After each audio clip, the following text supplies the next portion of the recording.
Doucette, and welcome back to episode 3 of Can You Dig It? Today, we're going to be talking about pollinators. Have you heard all the buzz about pollinators? It's unbelievable that these little critters have such a large impact on the environment. For those who may not know, a pollinator is any species of the kingdom Animalia that moves pollen from the anthers to the stigma of flowers, which aids in the production of viable seeds. To dig deeper in this subject, we have a special guest interview. Please welcome botanist and BCT volunteer, Don Schall. Some of the pollinators that anyone just walking out in their own backyard can find in Brewster are, most people think of bees, honeybees, bumblebees, carpenter bees, but there's many other things. There are creatures that are pollinators.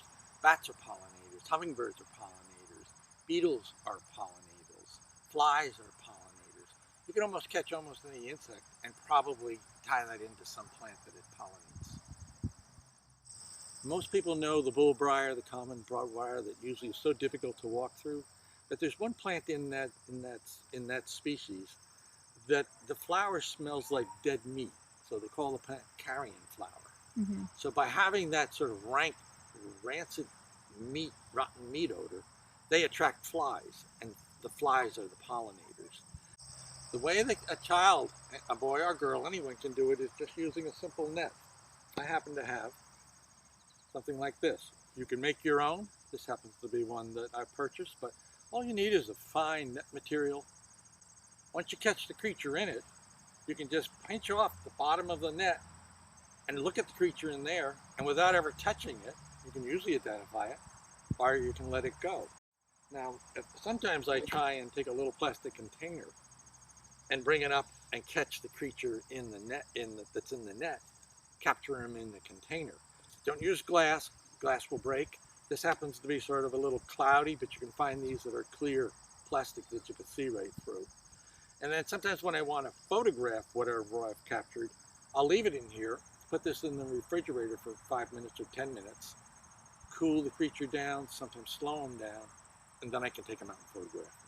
I don't collect voucher specimens. Mostly I will just take a photograph and release it. But they could, if they're safe, they can handle almost anything. The plants we will see here are milkweeds. They have a very intricate floral structure, and they're pollinated by honeybees. But unfortunately, many times the honeybees get trapped. They get caught in the complex flower, and so they can't escape. The benefits are that we wouldn't be here without them. The world needs pollinators. There's really hundreds of thousands of plants that are pollinated. And most of the things, I read that about 1/3 of the things that you eat off a dinner plate are foods that have come from being pollinated sources. You think of all your grains and crops.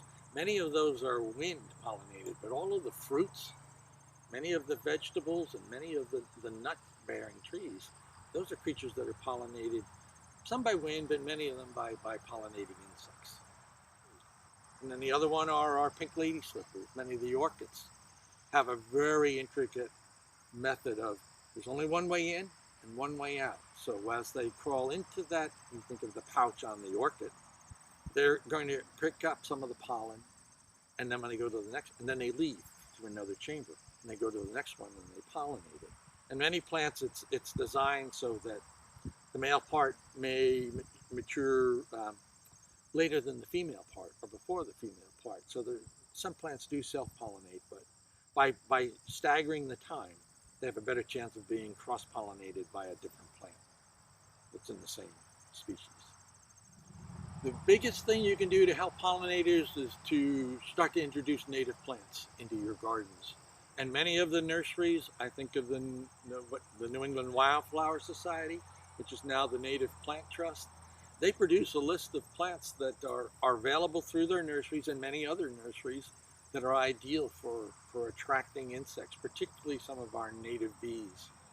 And it's important that we try and maintain these native plant populations, because many of these species, some species are pollinated only by one insect or one creature, and they don't have a variety of creatures coming to them. So they're dependent upon that creature. So, in order to make sure pollinators are healthy, make sure to be the change you want to see, and catch you pollen later, and enjoy the remainder of this beautiful summer outdoors.